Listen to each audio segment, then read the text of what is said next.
Ok, vamos desempacotar isso. Todo mundo adora um dia de folga, né? Dormir até mais tarde, viajar, descansar. Uhum, com certeza, quem não gosta num feriado? Pois é. Mas, bom, quantas pessoas que estão acompanhando a gente agora realmente sabem por que o dia 21 de abril é feriado?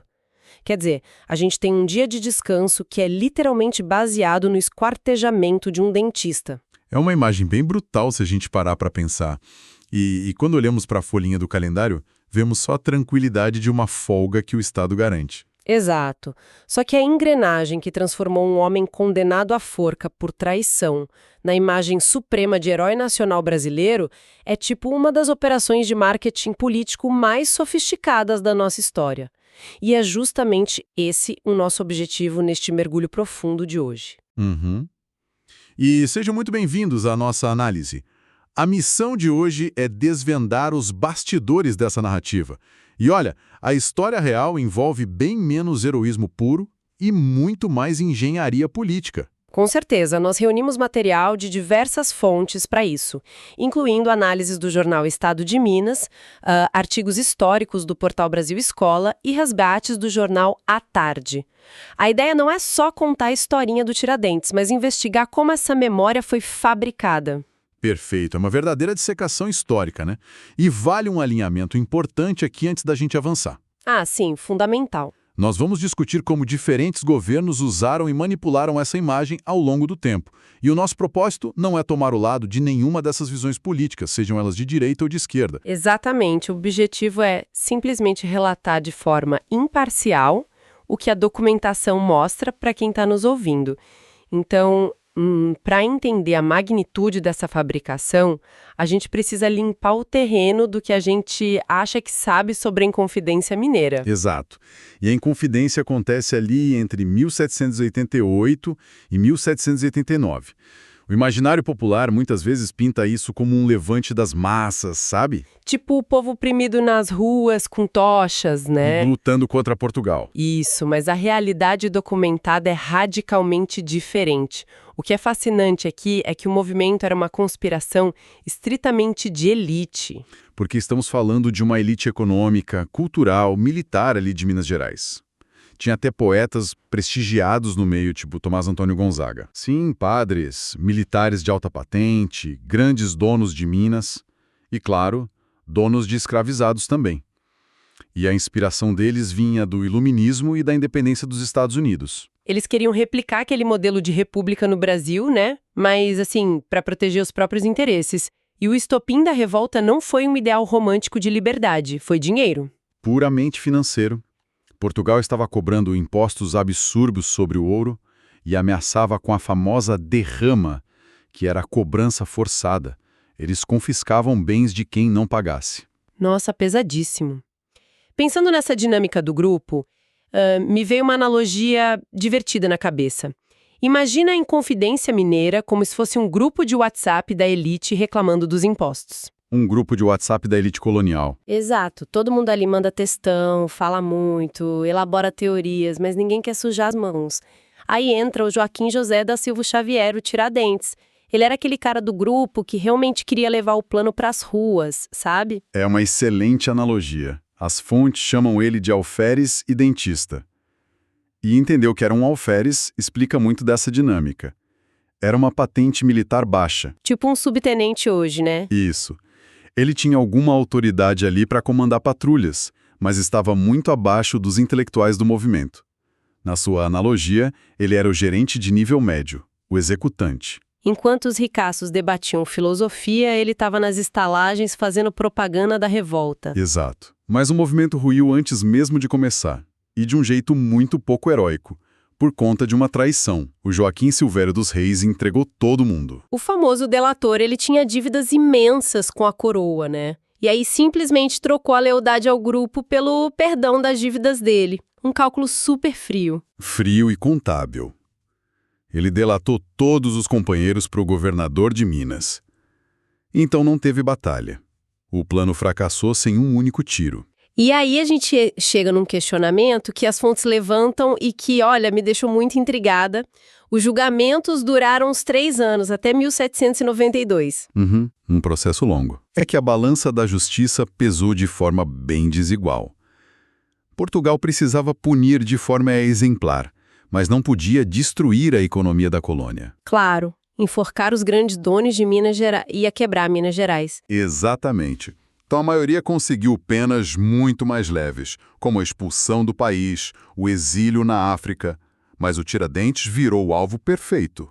O bode expiatório ideal, né? Porque ele tinha uma origem mais humilde e não tinha uma família poderosa para proteger ele. Isso. E tem um detalhe crucial nas fontes. Ele foi o único a confessar abertamente e assumir a culpa perante os juízes. E bom, a punição foi exemplar.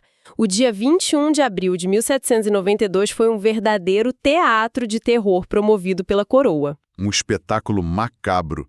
Ele foi enforcado em praça pública no Rio de Janeiro, com autoridades fazendo discursos louvando a rainha Dona Maria I. E o que aconteceu com o corpo é bizarro.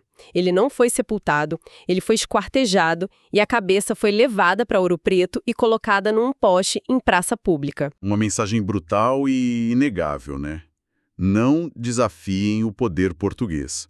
E as outras partes do corpo foram penduradas pelos caminhos. Horrível. Aí a gente pensa, poxa, então ele morre e imediatamente vira um herói. As pessoas começam a sussurrar o nome dele pelas ruas como um mártir. A resposta para isso é um sonoro não. Ele sumiu do mapa. Se conectarmos isso com um cenário maior da nossa história, é fácil entender. Sim, durante todo o Império Brasileiro ele foi completamente esquecido, né? Exatamente. E a explicação é uma ironia histórica enorme. A rainha Dona Maria, que autorizou a execução, era simplesmente avó de Dom Pedro I. E bisavó de Dom Pedro II. Quer dizer, como é que o Brasil Império ia celebrar um cara que tentou derrubar a própria família imperial? Não tinha como. Fazer de Tiradentes um herói seria celebrar o inimigo da dinastia. Então o Império jogou ele no limbo, um criminoso esquecido. Mas aqui é onde a coisa fica realmente interessante nas fontes. A gente pula para 1889, a proclamação da República. A grande virada. Os militares, liderados por Deodoro da Fonseca, dão um golpe, expulsam a família imperial e instauram um novo regime. E esse novo governo tinha um problema enorme de marketing, né? Eles precisavam criar uma identidade nova para unificar um Brasil super fragmentado. Desesperadamente, o povo assistiu à proclamação meio anestesiado sem participar. Então a República não podia usar os antigos símbolos monárquicos. Eles precisavam de heróis novos. E vasculhando os arquivos, eles resgatam a história do Tiradentes. E o mais doido é que as fontes dizem que ele foi escolhido porque era uma tela em branco. Exato, uma tela limpa. Mas peraí, como um cara que confessou um crime contra a coroa e participou de um complô da elite vira uma tela em branco? A sacada é que a tela em branco não era sobre a moral dele na época, mas sobre o legado político. Tiradentes não deixou herdeiros políticos fortes. Não tinha um partido. Ah, entendi. Ele estava morto e esquecido há 100 anos. Isso. Não tinha ninguém vivo para dizer, não, ele não pensava assim. O Estado republicano pôde moldar a imagem dele do jeito que quisesse, sem ninguém para contestar. E foi uma engenharia visual super agressiva, né? Porque a República deliberadamente construiu uma imagem do Tiradentes parecida com a de Jesus Cristo. É genial do ponto de vista da propaganda. O Brasil era profundamente católico. Para vender a ideia de um mártir, eles financiaram pintores para retratar ele com cabelos longos, barba farta e um olhar sereno. E as fontes deixam claro que, na realidade carcerária da época, ele provavelmente foi enforcado com a cabeça raspada e sem barba. Muito provavelmente. Foi um deepfake do século XIX, feito em óleo sobre tela. Nossa, sim. E o quadro mais impressionante citado no material é o do Pedro Américo, de 1893. Tem mais de 2,5 metros de altura. É gigantesco. Originalmente se chamava Tiradentes Supliciado, mas ficou famoso como Tiradentes Esquartejado, que hoje fica lá em Juiz de Fora. E a estrutura da pintura é chocante, sabe? Tem os pedaços do corpo e um crucifixo ali do lado. Isso foi essencial para fixar a ideia de um sacrifício quase religioso na cabeça de todo mundo. E eles pegaram essa imagem e colocaram nos livros didáticos, nas repartições públicas, substituíram as festas de santos por cerimônias laicas nas escolas. Eles inseriram essa memória fabricada direto na cabeça das pessoas. Sensacional essa jogada do Estado. Mas tem uma coisa que as fontes trazem que eu achei bizarra, que é a instabilidade do próprio feriado. É um verdadeiro feriado ioiô. A linha do tempo é uma montanha-russa, né? Total, olha só, decretado feriado pela primeira vez em 1890, aí corta para 1930 e ele deixa de ser feriado. Uhum.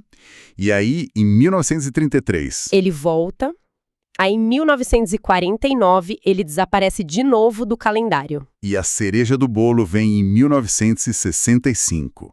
A ditadura militar ressuscita o feriado no governo Castelo Branco. É muito instável. E o Castelo Branco ainda nomeia o Tiradentes como patrono cívico.